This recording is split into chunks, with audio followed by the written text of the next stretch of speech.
Hi there. I don't have a name or even a number, but I'm a turkey, destined possibly for your family's Thanksgiving table. That picture in your mind of old MacDonald's farm? A fairy tale. I only wish that was my life. In reality, I've never touched grass or even seen the sunshine. No, let me tell you what my life has actually been like. I'm going to give you a peek behind closed doors so that you can see how that turkey dinner really gets to the table. The way my life began was nothing like in nature. My mother was artificially inseminated. This violating process of forced manual insemination is actually a required part of turkey breeding these days because we've been genetically modified to grow so fast and so large that our fathers can't even mount our mothers the natural way anymore. So-called commercial turkeys, which is what I am, weigh nearly double what our ancestors weighed less than 100 years ago.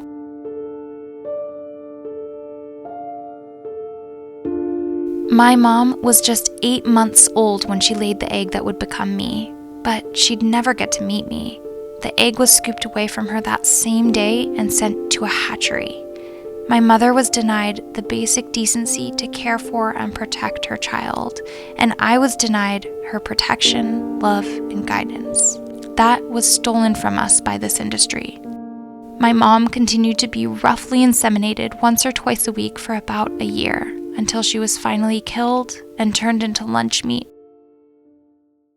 At the hatchery, my egg was incubated for about a month.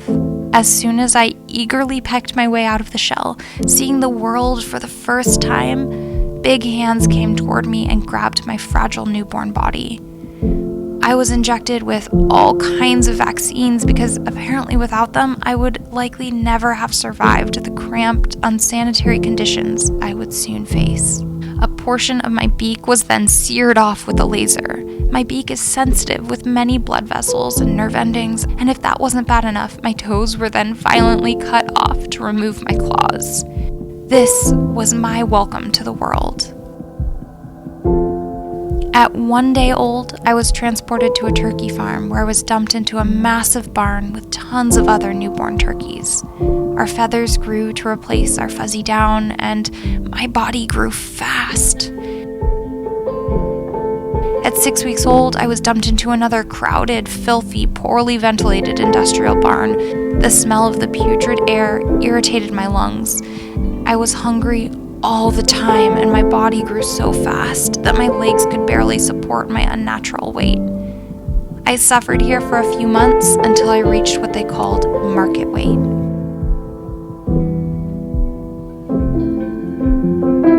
I was then snatched up and thrust into a crate with other turkeys. My wing crushed in the process, and my body was jammed so tightly I could barely move.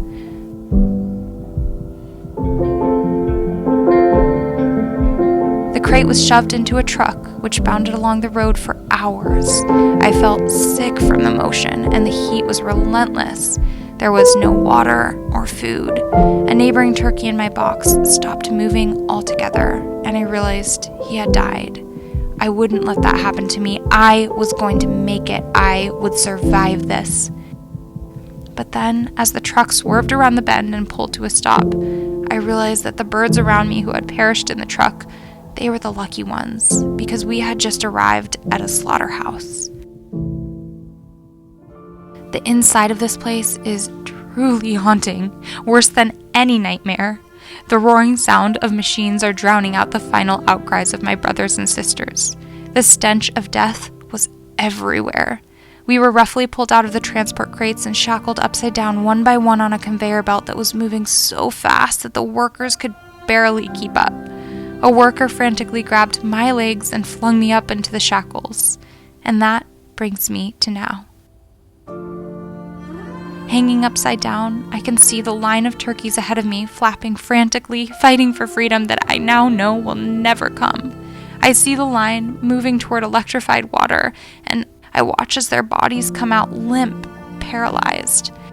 A few somehow made it through still conscious, and I watch as they're dragged over throat-slicing blades, blood gushing everywhere, as their eyes blink and then remain open, lifeless.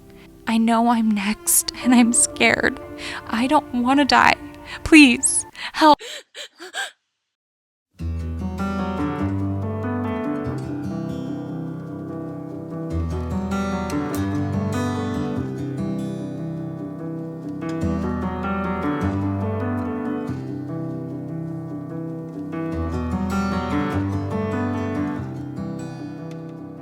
There's no need for this cruelty and violence.